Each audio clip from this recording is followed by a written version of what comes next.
इस्लाम जो बुनियाद पंजन शयुनि ते घणनि शयुनि ते अबा पहिरीं शइ ला इलाहा इल्लल्लाह मुहम्मद रसूलुल्लाह। ॿिए नंबर में नमाज।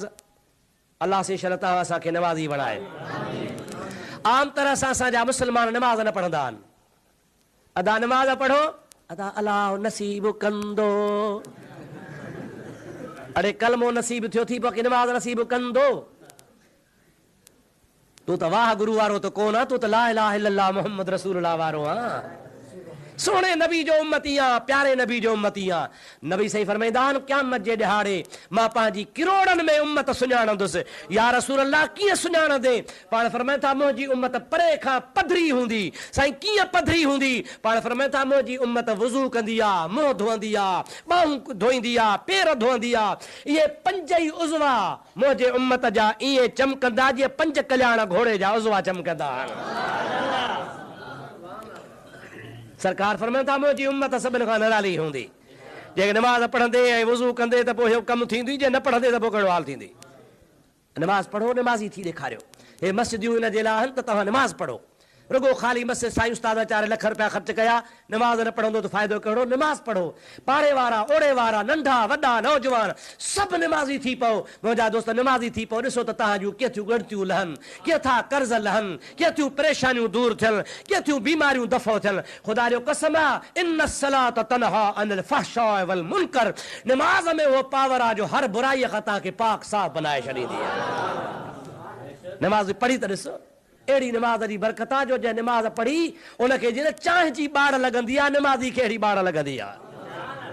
हुज़ूर सही फरमाइनि था नमाज़ी जॾहिं क़बर में वेंदो मलाइक चवंदा मर रब्बुक व मन नबियुक व मा दीनुक। तुंहिंजो नबी कहिड़ो, तुंहिंजो दीन कहिड़ो, तुंहिंजो रब कहिड़ो?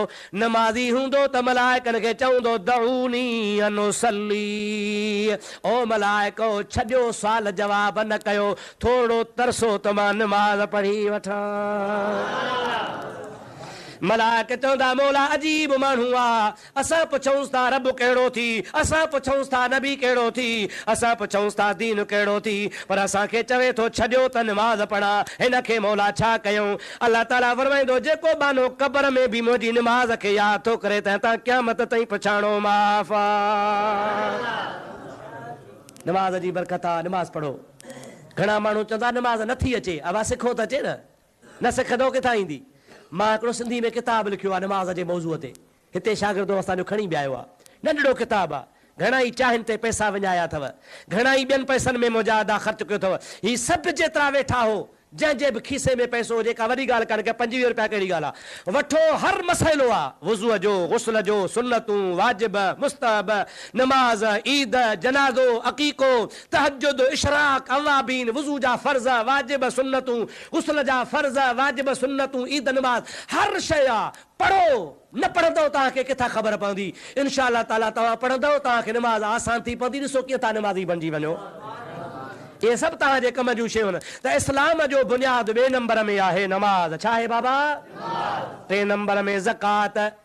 नबी से फरमाइनि था जेको ज़कात ॾींदो अल्लाह ताला हुन जे माल में बरकत विझंदो। हेल हेड़ हिकिड़ो आहे त आईंदा साल ॾहुणो थी वेंदो। ख़ुदा तबारक व तआला ज़कात में बरकत रखी आहे। ज़कात वारे जो माल चोरी कोन थींदो, ज़कात वारे जो माल अजायो ज़ाया कोन थींदो, ज़कात वारे जे माल में बेबरकती कान थींदी, ज़कात वारे जे माल में बाहि कान लॻंदी, ज़कात वारे जे माल खे पाणी कोन ॿोड़ींदो। मुंहिंजा प्यारा दोस्त, अल्लाह पाक जो शान आहे।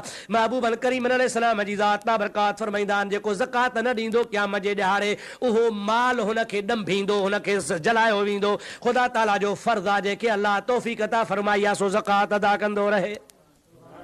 3 इस्लाम जो रुकन आहे ज़कात। 4 इस्लाम जो रुकन आहे रमज़ान जा रोज़ा। अल्लाह से शर नसीब करे चओ आमीन। 5 इस्लाम जो रुकन जंहिं ते इस्लाम जो बुनियाद आहे सो आहे हज जो महीनो जेको अॼु हले थो। अल्लाह ताला फरमाए थो वलिल्लाहि अलन्नास हिज्जुल बैत मन इस्तता इलैहि सबीला। जंहिंखे मां अल्लाह पाक काबतुल्लाह ताईं पहुचण जी तौफ़ीक़ अता कई आहे हज वञी करे। हज मके पाक में थींदो आहे, पर जे हज ते न वियो आहे, इते रहे थो त तुंहिंजे मथां कुर्बानी वाजिब आहे। कुर्बानी जो महीनो हले थो। हुज़ूर सही फरमाईंदा हल कुर्बानी करण वारो जानवर खे सीर विझंदो आहे, उन जानवर जी रत ज़मीन ते कान किरंदी आहे। किरण खां अॻे ख़ुदा ताला कुर्बानी करण वारे जा गुनाह बख़्शे छॾींदो आहे।